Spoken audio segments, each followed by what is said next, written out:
17 trillion? This isn't a number, but a lot. Yeah. A lot.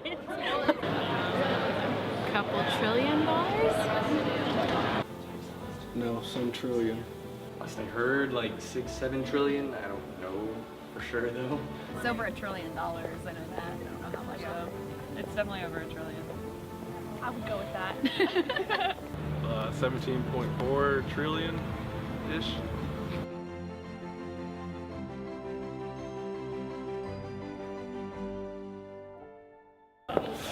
Ugh, that sucks.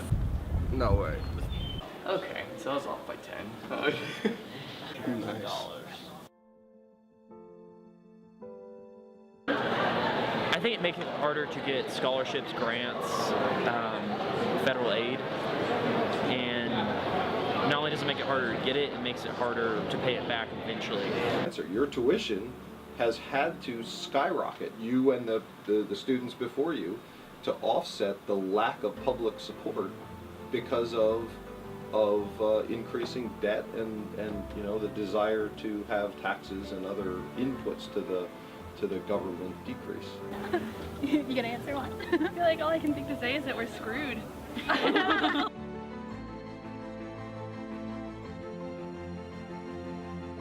You know, some would say we're basically modeling our economy after Greece, and they just headed for a collapse. A good way to understand the debt, how not only its magnitude, but how the younger generation is going to pay for it. It's like going out to dinner.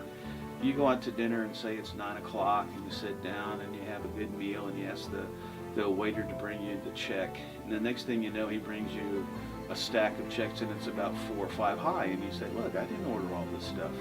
And he says, yes, but all the people who came before you did. And it's just like what's happening now. People are ordering and waiting for someone else to pay the bill when it comes due.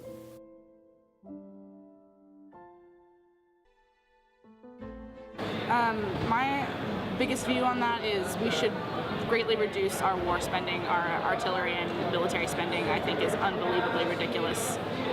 And not cut funds where they're trying to cut funds in like school programs, education, and things like that, because it's just going to add more problems at home. There's also a lot of duplicative spending within the government on programs that are the same exact thing as other things they have going on. So if we cut out some of the waste spending, it could help with the debt as well.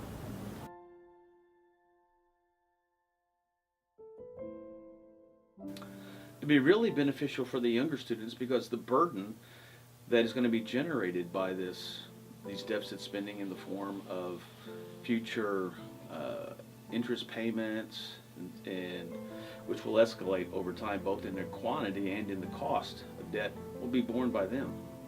Those old folks will probably be dead and gone, so we won't have to worry about it.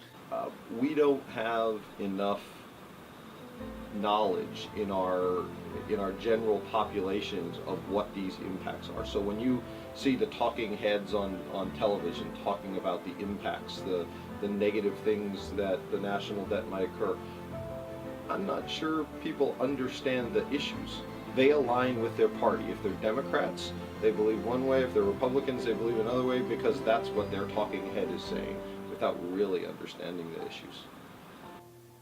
I'd like to tell you that it's out there, it's growing, and it's your problem more so than mine.